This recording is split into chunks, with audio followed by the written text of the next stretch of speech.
Testing.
Ladies and gentlemen, I'd like to welcome you to the 33rd Portland Masters.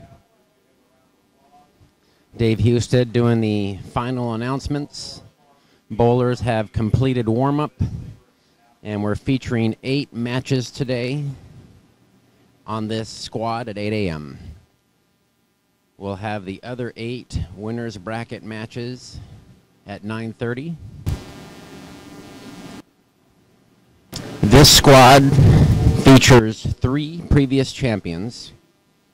We've got Craig Tucholsky, who won in 2000, Joe Lippin, who won in 2009, and Blaine Weninger, who won back-to-back years, 2012 and 2013.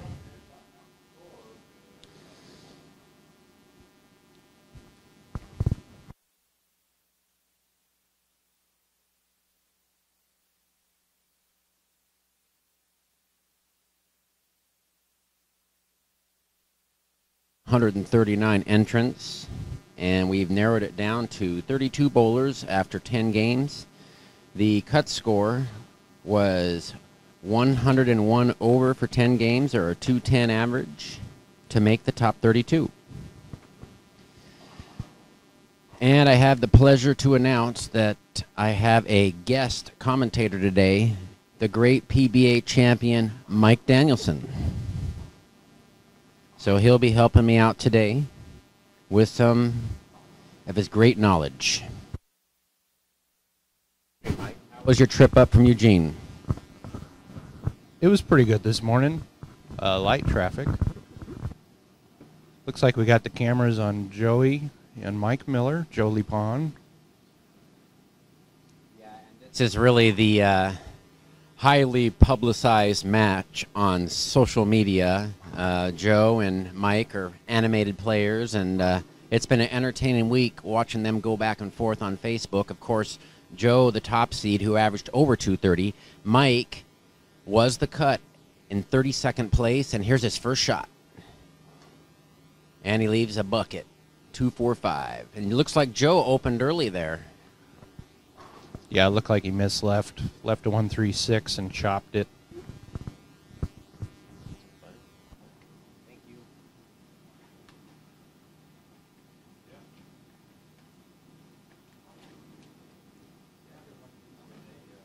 Pretty sure they're bowling on one of the older U.S. Open patterns this morning. 40 feet, 1-to-1.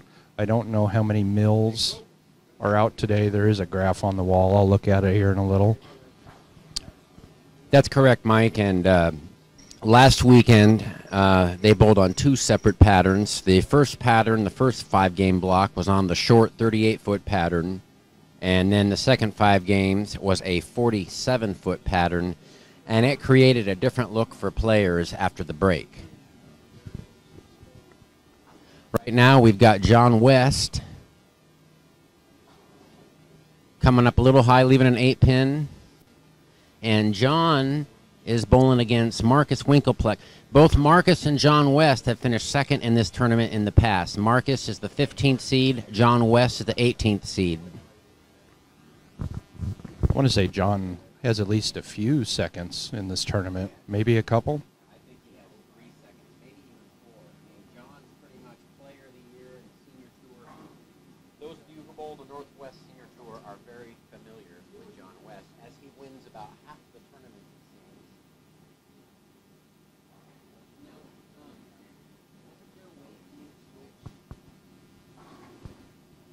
I'm going to go left to right.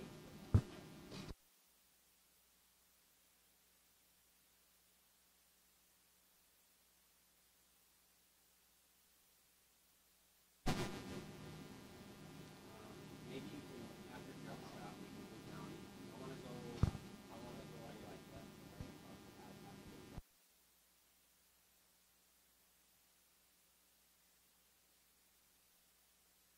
And it looks like Joe has got a lot of back end early.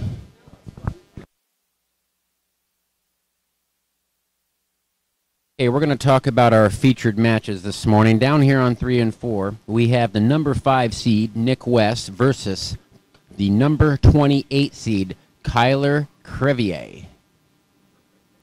Won really well the past few years. And he goes fast 8 right there on lane 4. Looks like the bowlers have started off with a couple spares, Mike. Maybe the fresh is not so forgiving. This pattern on the fresh, like most houses, is pretty touchy. I've bowled on this pattern here a few times in this tournament. The last few times I did in match play, I was just trying to control the lane, either using a dull urethane or a symmetrical reactive with surface. For the most part, if you can shoot 620 or 630 Saturday morning in match play, you're going to win most of those matches with that score.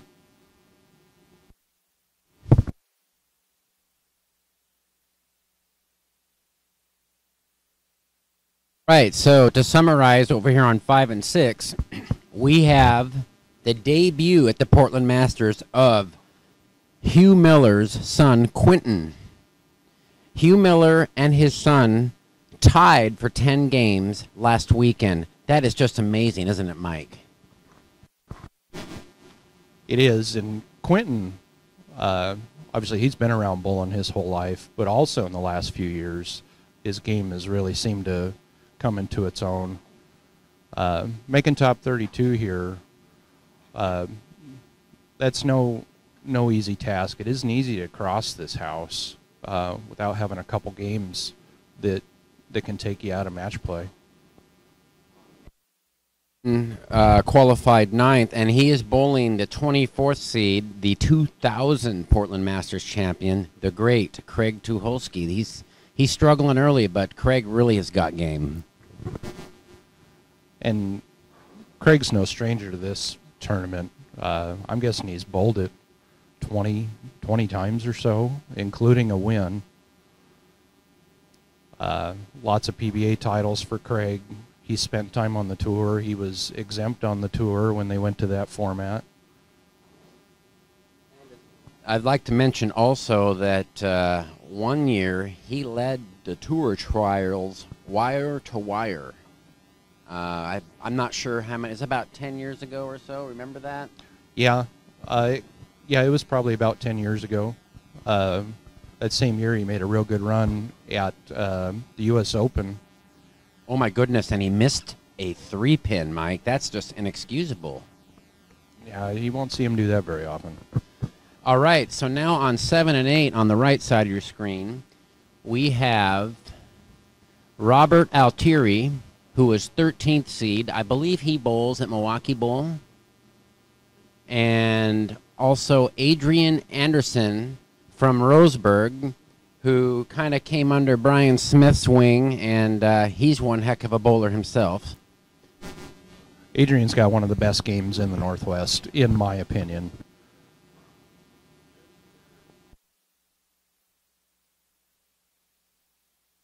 So Robert was 13th seed. Adrian is 20th.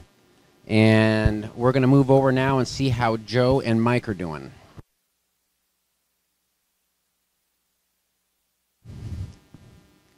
Okay, so on 9 and 10, we've got Joe stepping up right now on lane 9. Both Joe and Mike have opened so far early. Oh, and Joe trips out the 6-10 going high. That could have been ugly. Joe was the only player to average over 230 for the 10 games. There were 130 players who bowled 10 games. Joe with plus 308 for 10 games. Mike, he did not bowl below 200. That's pretty amazing with the two patterns. Especially at this house. Even on a little higher scoring 5 or 6 to 1 ratio pattern, there are a couple pairs here that, if you're not paying attention, will give you 170 real quick. So he led the tournament, and not a real good draw to get Mike Miller in 32nd place. He's just coming back to bowling after being gone for a number of years. But that guy's won a lot of big tournaments. Not a good break to get him first round. Right, and many of you know that Mike is a survivor of cancer, and he still has some problems with his voice, but he's healthy, and it's great to see Mike back. I know I bowled a lot of leagues with Mike back when I was younger, and he's always been a lot of fun to bowl with. And Mike misses a 4-pin. And we're seeing early here some mental errors by some of the great bowlers. Yeah, probably some nerves. Everybody's got a little adrenaline for the start of match play, and then you're trying to get loose and warm up, and it's a flat 1-to-1 pattern. Your arm swing gets a little tight. Not unusual to see some errors like that in the morning. And currently, Joe is holding about a 24-pin lead over Mike, and Mike goes PBA washout there, and Not good to see the wheels come off early like that, but on the fresh here, they're quite touchy.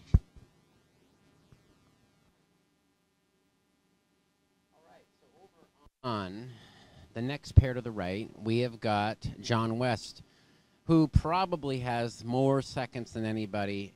I believe he has either 3 or 4 seconds in the Portland Masters.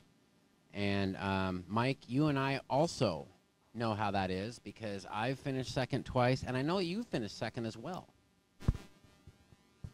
Yeah, 18 years ago, I lost to Craig. That That's was a lot right. of fun. That was That was a very high-scoring match. I remember that. You shot over 7, and he shot almost 800. Yeah, and that was. They may have only done it 1 year, but they ran the whole tournament in one weekend. I bowled 42 games on Sunday as I lost my first match, so I went to the losers bracket and ended up bowling Craig twice for the title. And you beat him the first one. Yeah, I snuck that one out, and then he pummeled me the second championship match. Yes, you made him work for it, though, as you normally do. So over on 13 and 14, we have got Marcus Winkelpleck, who finished second a couple years back, bowling John West. They are the 15th and 18th seed, respectively. And early on here,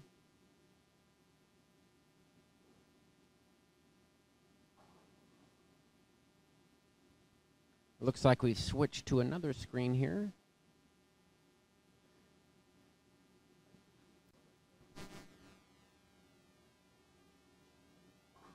Ian also one of the best games in the Northwest. There's Marcus there on the right.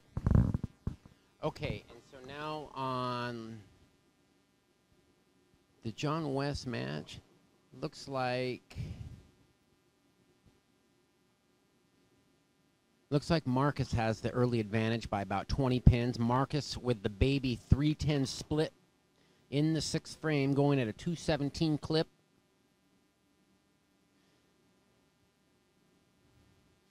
John looks like he has 6 spares in a row.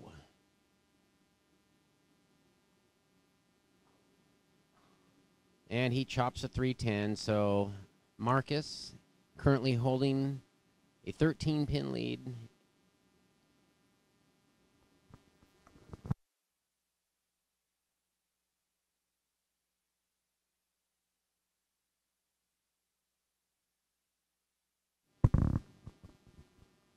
And over on 13 and 14, we've got yet another player, Ian Willard, who has finished second in this tournament. Qualified 26th. He is bowling left-hander Jimmy Dillingham. And Jimmy is from the Tacoma, Seattle area. Very smooth left-hander. And a great shot there by Jimmy. You know, Jimmy's got the kind of game and temperament that could get him into the later rounds here. He doesn't really hit up on the ball. He likes to keep it in front of him. And he doesn't get it too excited either. He kind of stays up the back of it a little bit, too. Yeah. Which allows him to play these patterns that have the out of bounds. And so, looking at the line on the match between Jimmy and Ian, it looks like that's pretty much a tie match at this point. However, Jimmy's getting up here in the 9th and can throw an early double. Great shot there. And over on the pair on the right of your screen, we have another left-hander, Gary Lennox, who went really far. Believe last year or the year before he finished 4th. He just left the unmakeable 379, every lefty's favorite leave. And so Gary had a really interesting qualifying. You know, it's 10 games, and Gary bowled a 132 last weekend, the 4th game. And a lot of people who bowl a 130 would just throw in the towel, but he didn't. And he came back after lunch, and he tore this place apart and managed to get himself into the cut by about 23 pins. So that was very clutch. Great finish for Gary last weekend. Some more statistics here. The Portland Masters provided 40 checks, so even though there's 32 bowlers in the finals, checks were also given to the alternates between 33rd and 40th place, with plus 63 being the cut line to cash. In 40th place, Darren Stanley, another left-hander. And right now, on the right, we've got Corey Husted leaving a 2-pin. Corey qualified 11th, and he's bowling against Gary, who qualified 22nd. And that's pretty good to qualify 22nd with a 130 game for Gary.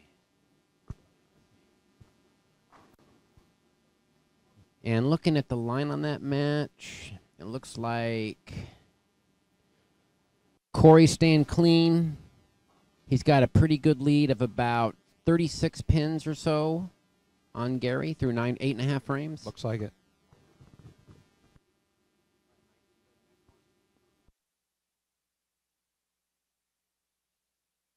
Give a shout out here to my technician, Michael Humphreys, making all this possible. I really appreciate you.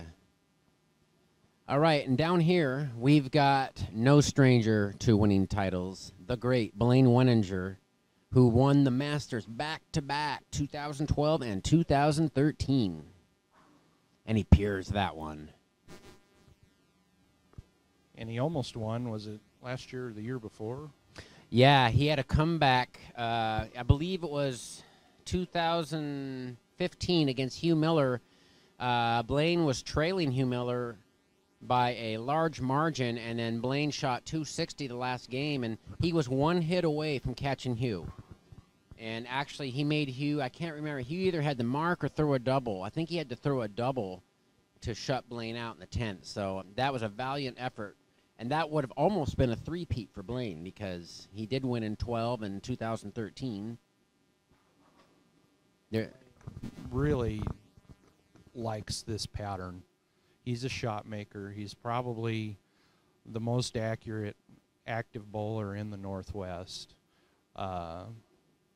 He doesn't need but about a board and a half to get loose and throw strikes.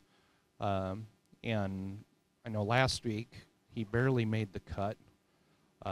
Squeaked in around 31st. He missed 0 spares last week. That's correct, Mike. He qualified 30th, and he is facing off against Battleground Washington's Mike Armstrong, who's also been shooting a lot of large scores in tournaments. I believe Mike Armstrong won a doubles with Marcus Winkelpleck this year in the OBA. Yeah, was that at Triangle?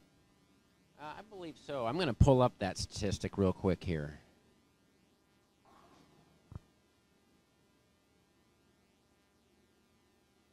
Looks like Blaine's shooting 222 with a strike.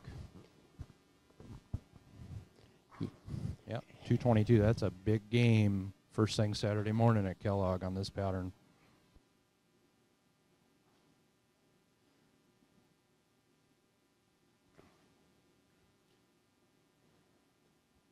And Mike is correct. On January 14th this year at Longview, Mike Armstrong and Marcus Winkelpleck teamed up to win the doubles. And I believe they have won before. They seem to bowl real well together.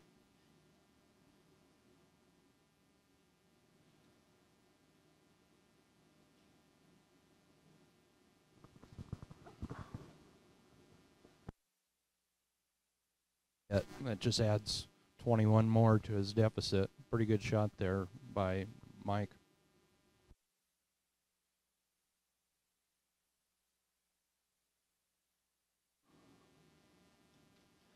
And I wanted to take a moment to thank all the sponsors for the 33rd Annual Portland Masters. The head sponsor, B. Young RV, provided all the shirts. Reese's Foods, thank you, Jason Lauer. Gliss Labor and Staffing, and the great Pietro's Pizza. I've had a lot of that in my day, let me tell you. Western Beverage, General Distributing, Benny's Diesel Repair, and Randall's Beer Tap Service. Mike, we would need a beer tap service with all that good pizza, wouldn't we? They do have cold beer here at Kellogg Bowl. And Pietro's delivers. Actually, Kellogg Bowl was the last bowling alley that I knew of that did not have a snack bar, and they have installed one this year. So the bowlers can get food on site and beer.